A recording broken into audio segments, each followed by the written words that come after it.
Retrouvez Instant Mag, votre magazine quotidien présenté par Magali Barthès. Son parcours est l'inverse de celui des Juifs actuels. Après près de 40 ans passés en Israël, c'est à Marseille où il a effectué une partie de son service militaire qu'il vit aujourd'hui. Je vous propose d'aller à la rencontre de Dan Frank Bar-Ilan. Bonjour à vous. Bonjour. Pour la question de mon nom, c'est un nom que j'ai choisi lorsque je suis parti et décidé de m'installer en Israël.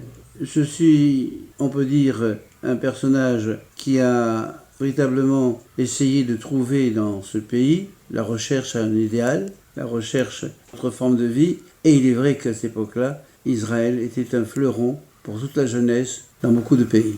Alors, vous avez des attaches multiples et c'est ce qui fait un petit peu votre identité. Je me suis retrouvé par hasard, mais est-ce que le hasard existe vraiment ? Je dirais peut-être la Providence, à l'âge de 20 ans, avec la connaissance d'être un enfant caché, d'être un enfant adopté. Et c'est dans ces circonstances que j'ai continué mes recherches, beaucoup de difficultés. C'était une période de l'après-guerre, mais qui a encore été marquée par tous les stigmates de la souffrance de la Shoah. Et dans ce contexte que je me suis rapproché de plus en plus du judaïsme et du monde juif. Oui, donc vous êtes né en Lorraine et avez grandi près de Béziers. Exactement. Alors en Lorraine, c'est un circuit un peu curieux, parce que finalement, je n'ai rien d'attache avec la Lorraine, mais c'est là où je suis né. Et quand j'ai adopté, je me suis retrouvé donc à Béziers, où j'ai vécu toute ma jeunesse. Ce lycée Henri IV, où j'ai suivi mes études, dans un contexte de tranquillité, de facilité, de quelque chose qui était fortement agréable dans ce midi de la France, je le retrouverai plus tard en Israël. Et donc vous avez des contacts avec vos deux familles ? Non, absolument pas. Ma famille, c'est celle qui m'a adopté. Absolument impossible de retrouver qui que ce soit de ma famille d'origine. À cette époque-là, j'ai essayé plus tard de faire des recherches. Malheureusement, la plus grande partie des dossiers en ce temps-là avaient été cachés ou brûlés, parce que c'était l'époque du nazisme. Et donc impossible de retrouver mon dossier qui avait disparu du greffier de Béziers. Alors l'engagement politique a été au cœur de votre vie ? Certainement oui, parce que homme de gauche, par le cœur et un peu par l'intelligence, en ce temps-là du moins, je pensais que l'humanité était au bord encore d'une crise et que finalement il fallait dépasser toutes ces restrictions, toute cette violence verbale. C'était l'époque de l'OAS, et je me souviens encore une fois à la faculté d'Assas où on est arrivé à quelque chose d'épouvantable, alors que finalement nous sommes des êtres humains les uns et les autres, et que certainement l'amour est plus important que la haine. Je me suis donc retrouvé, amené peut-être par notre étudiant, un ami, à travailler à la Fédération Léo Lagrange. Je me suis retrouvé à un bureau à côté de Pierre Mauroy, qui était secrétaire général à cette époque-là, de la Fédération, un homme charmant, droit, honnête, gentil.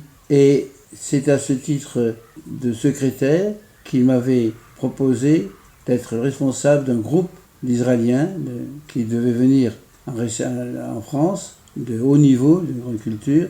Et c'est comme ça que j'ai pris contact avec Israël et les gens et les personnalités israéliennes. Et c'est d'ailleurs via vos activités politiques que vous avez été amené à tisser des liens avec Israël jusqu'à vous y installer. Oui, puisqu'il y avait parmi les membres de la délégation, on peut dire le secrétaire général de la Histadrout, qui est le syndicat des ouvriers en Israël, en ce temps-là. Et donc, ça a vraiment été des contacts, des échanges extraordinaires et une envie folle de venir et de participer à la construction de ce pays. Alors, ce qui vous anime, c'est la littérature. Les titres de vos livres suscitent la curiosité. Si aujourd'hui était le premier jour, l'homme qui ne voulait plus mourir, l'écriture est un refuge pour vous.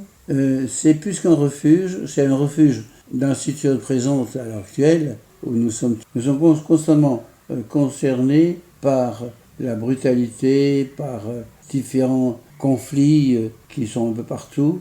Et donc, je me suis retrouvé à Marseille, dans cet endroit que je tant aimé, près de mon arbre, comme je l'appelais, où il y avait 2 tourterelles, et où je me suis libéré de tout l'ensemble extérieur, C'était l'époque du Covid, c'était l'époque de la peur, c'était l'époque où on se retrouvait tous très fortement marqués par des situations aussi bien politiques que sur le plan sanitaire. Et c'est comme ça que je me suis mis à écrire. C'est vrai que j'ai toujours aimé la littérature, j'aimais écrire et exprimer un petit peu ce que je voulais, ce que je cherchais, ce que je ressentais intimement à l'intérieur de moi-même. Et puisque l'on parle de littérature, Georges Brassens ne disait-il pas « Auprès de mon arbre, je vivais heureux ». Un peu, oui, c'est ça. C'est ça, et c'est vrai. C'est important. La nature, finalement, on se réconcilie avec la nature. Bien sûr. Alors Israël vous inspire naturellement parmi vos ouvrages, le dernier des Zélotes, La paix brisée, mais aussi Mort à Gaza, malheureusement d'actualité. Oui, alors c'est quelque chose d'incroyable parce que quand j'ai écrit Mort à Gaza, c'est vraiment prémonitoire, puisque c'est bien avant la tragique journée du 7 octobre, et je voyais déjà tous ces problèmes que nous pouvions avoir, cette montée de la haine de partie d'extrémistes arabes, et aussi quelquefois cette ouverture avec d'autres Palestiniens qui auraient voulu la paix. Et l'on pense naturellement à toutes ces familles brisées, familles d'otages et de soldats tombés au combat. La notion d'identité est souvent mise en avant face aux fractures de la société israélienne. Vous qui connaissez bien Israël, pour y avoir vécu, quelle analyse en faites-vous ? Je peux dire que d'abord le côté des idéalistes israéliens font que effectivement chacun pense avoir raison. Mais au temps de Ben Gurion, que j'ai connu, il y avait une espèce d'entente, quoi qu'il en soit, qui était marquée d'abord par la survie, car nous étions constamment en attaque avec le monde arabe, qui a refusé, n'oublions pas, en 1948, l'existence de l'État d'Israël, qui sont rentrés en guerre, qu'on connaît mal l'histoire, où près de 6000 juifs sont tombés au combat durant la guerre d'indépendance. Donc il y avait aussi cette idée qu'on pouvait progresser. Et là, lorsque Yitzhak Rabin, homme de guerre, devenu homme de paix, donc a dépassé tout ce qu'on pouvait imaginer, quelle force. Je l'ai vu, ce Yitzhak Rabin, parce que je me retrouvais à Jérusalem, je me retrouvais à l'hôtel du King David, et c'est là où lorsqu'il y a eu, pour parler, le visage marqué déjà par la souffrance, de la façon dont on le traitait, et cette volonté de trouver un point d'entente. Mais donc sa mort a beaucoup marqué, et m'a beaucoup marqué. Oui, il faut rendre hommage à ce grand homme d'État israélien. Alors aujourd'hui, quelle est votre vision du sionisme ? Le sionisme, donc retour à Sion, mais ce sionisme tel que j'imaginais, c'était un apport pour l'humanité entière. Et ça c'est très important, par les savants, par Weizmann, par tous ceux qui ont apporté à la société et humaine un meilleur acquis des connaissances, du progrès. C'était ça le sionisme. C'était le progrès, pas réservé uniquement pour les Israéliens, mais réservé pour le monde entier. Eh bien, merci beaucoup Dan-Frank Bar-Ilan de nous avoir fait partager votre parcours. Et je précise donc qu'on peut retrouver vos livres chez Jamano Éditeur.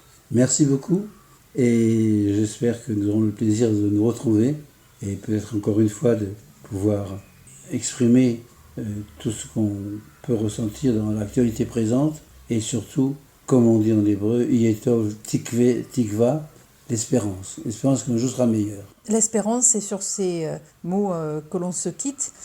Et au passage, un petit bonjour à Laurent Collin qui nous a mis en relation. Oui, Laurent est un ami très cher, qui a une ouverture d'esprit grandiose, belle, magnifique, fraternelle, et qui lui aussi essaie d'être parmi ceux qui veulent à la fois la paix, mais la paix dans la justice. Merci beaucoup. Au revoir. Au revoir. C'était l'Instant Mag, votre magazine quotidien présenté par Magali Barthès.